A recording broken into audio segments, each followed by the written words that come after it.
Tá aí na tela aí, ó. O que Pacheco disse ao receber pedido de impeachment de Moraes? O presidente do Senado e do Congresso Nacional, Pacheco, avaliou o argumento da oposição para pedir o afastamento de Alexandre de Moraes do STF. Aí tá lá.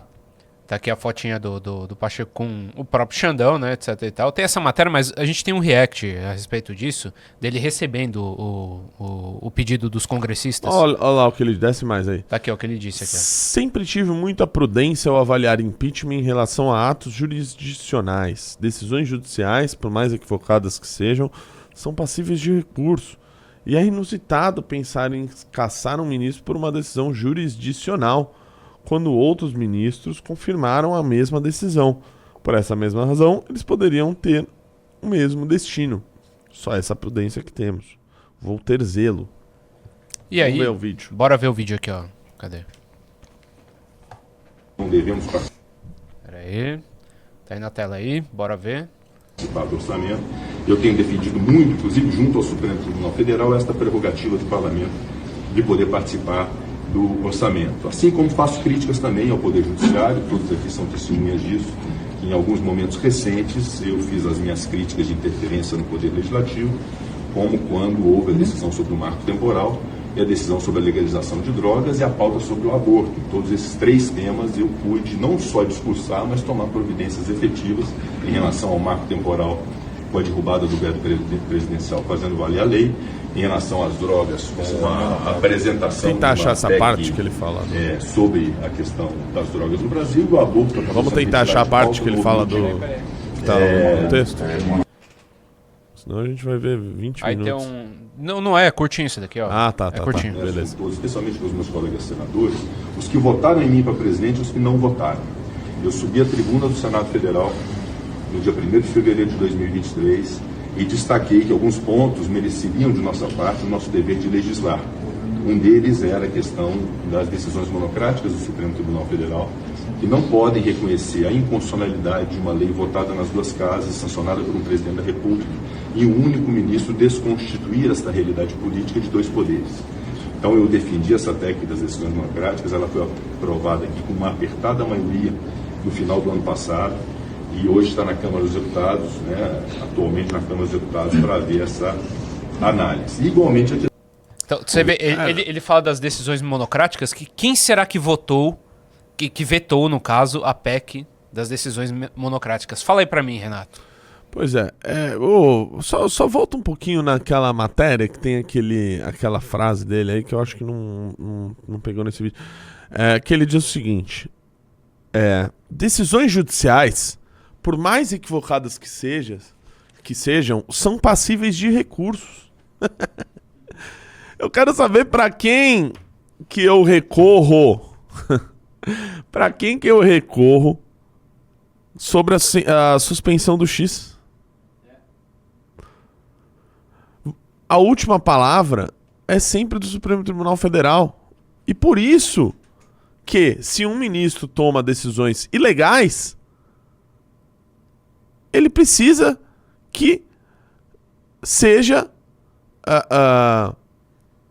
reavaliado. Ele precisa que o Senado Federal, que tem a sua atribuição legal para isso, avalie a conduta.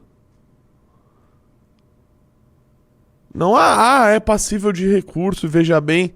Agora, ele também tocou num ponto aí que ele também está correto em alguma coisa que ele disse, que é o seguinte: a decisão foi confirmada por outros ministros. Veja pra mim quem foram os ministros que votaram, o meu caro Draxis, que confirmaram a decisão do senhor aqui, Alexandre de Moraes. Veja pra mim. Se não me engano, foi na primeira turma que eles já conseguiram confirmar aquela decisão. Vamos ver. Tá cá na tela aí. A primeira turma confirmou a censura do X. 5 ministros votaram. Vamos lá. Seguiram a posição de Alexandre de Moraes: Flávio Dino, Cristiano Zanin, Carmen Lúcia e Luiz Fux.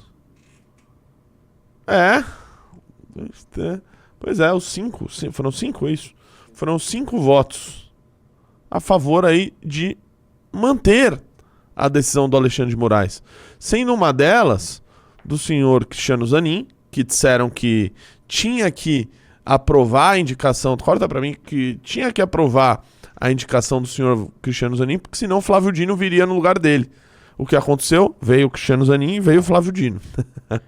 E os dois estão lá colaborando para a manutenção da suspensão do X. A Carmen Lúcia, que disse que certas decisões autoritárias, né, mais ou menos ela disse isso, por favor, não me prenda, que certas decisões à margem da lei do Tribunal Superior Eleitoral poderiam ser tomadas, mas só até o dia final da eleição de 2022. O que aconteceu, obviamente, como toda medida autoritária, ela se tornou perene. E as decisões autoritárias continuam a ser tomadas, dessa vez ainda com chancela da Carmen Lúcia. E do Luiz Fux também, né? Me surpreendeu esse voto, mas enfim, todo mundo ali confirmando a decisão absurda de censurar o X. E a gente pergunta, né, por que esse tipo de pauta não está, não segue no Senado nem no Congresso? E a gente tem e eu te explico, quando a gente tem esse tipo de congressista aqui, é muito difícil levar pautas sérias, como as decisões, pessoal, aqui, ó. Saiu aí um discurso bem sério aí do bem Sargento sério. Farrur. Sargento Farrur, bora ver esse grande parlamentar de direita. Alexandre de Moraes, no meu entendimento, tem descumprido e rasgado a Constituição Federal. E isso referendado por grande parte dos outros ministros. Então esse impeachment não é uma brincadeira, é algo muito sério. Trata-se de ministro do STF rasgando a Constituição. Por isso eu, deputado federal, eleito pelo povo do Paraná, venho e brado: fora Alexandre de Moraes! Não gostou? Pega eu! Força e honra! Pessoal. Ai, cara, não dá pra acreditar num negócio desse, cara. Não, assim, obrigado, assim, tipo...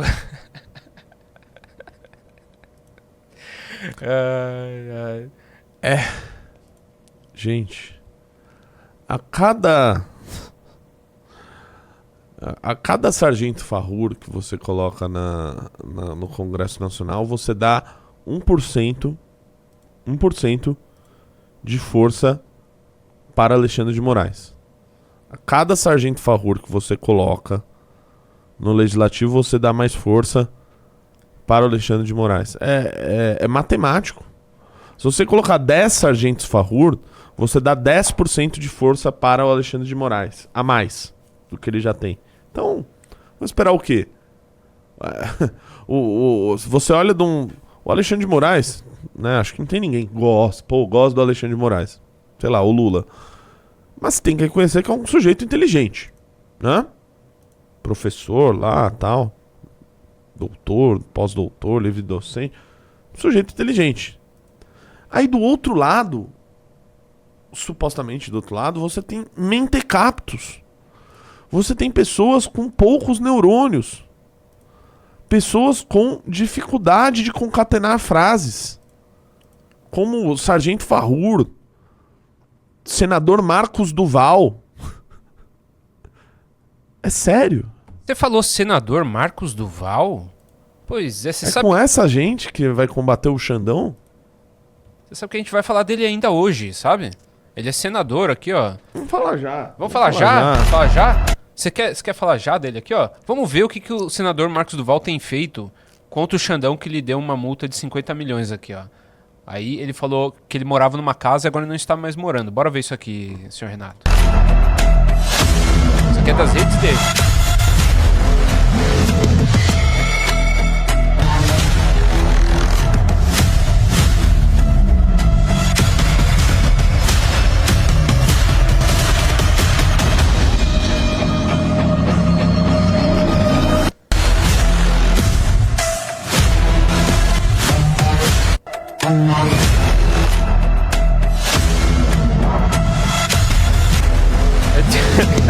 cara.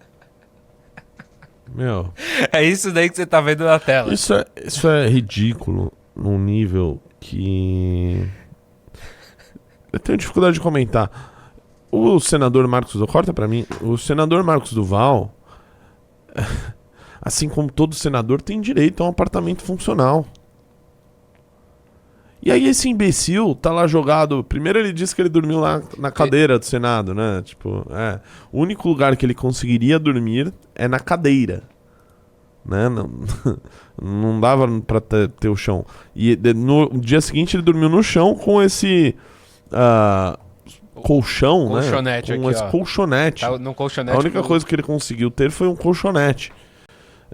Pelo amor de Deus, gente. Assim, esse cara é patético. Esse cara, ele tem realmente problemas. Né? Ele tem problemas mentais. Né? Um sujeito que ele não tá com as suas faculdades mentais em dia. Talvez, sim, dá pra internar. Dá pra internar compulsoriamente um sujeito como esse. Agora, pior do que um imbecil desse é o imbecil que acredita. Que acredita num imbecil como esse. É pior do que um Bobson. O Bobson ainda olha com desconfiança pra isso. Mas tem gente que elegeu um imbecil desse que ele dizia que era da SWAT. Puta que parola, velho. Sério. E fala que ele tá dormindo porque ele não tá recebendo o dinheiro dele aqui. Aí tem aqui a matéria aqui, ó. Em 27 de agosto. Em 27 de agosto, o congressista recebeu 30% do seu salário, cerca de 13 mil, dos 44 mil a que tem direito. Assim, eu acho um absurdo, né? Não consigo entender qual seria o motivo de, por exemplo, uma multa de 50 milhões de reais. Aí né? tá aqui o print que ele mesmo sim, postou sim. aqui, ó. Obviamente é um exagero bizarro. Agora, ele não tá morando no Senado, pessoal. Eu não sei se eu preciso dizer isso ou se eu tô falando eu espero que eu esteja falando uma obviedade aqui pra vocês, mas cada dia eu me surpreendo mais com o tipo de informação que a gente precisa dar. A quantidade de pessoas que me perguntam sobre o Kim Kataguiri. Por que o Kim ele não é candidato a prefeito? Ele desistiu? Tipo, que não entendem o que ocorreu. Eu preciso falar, não, o partido desistiu ele. Né? Eu preciso falar esse tipo de coisa hoje em dia. Talvez eu precise dizer então aqui, o Marcos Duval, ele não está dormindo no Senado, tá, pessoal? Ele está fingindo que ele está dormindo no Senado, né, como uma forma dele, sei lá, protestar contra as decisões que foram tomadas contra ele, tá? Mas ele não dorme no Senado, isso é um jogo de cena, né, retardado, tá bom? Só para esclarecer.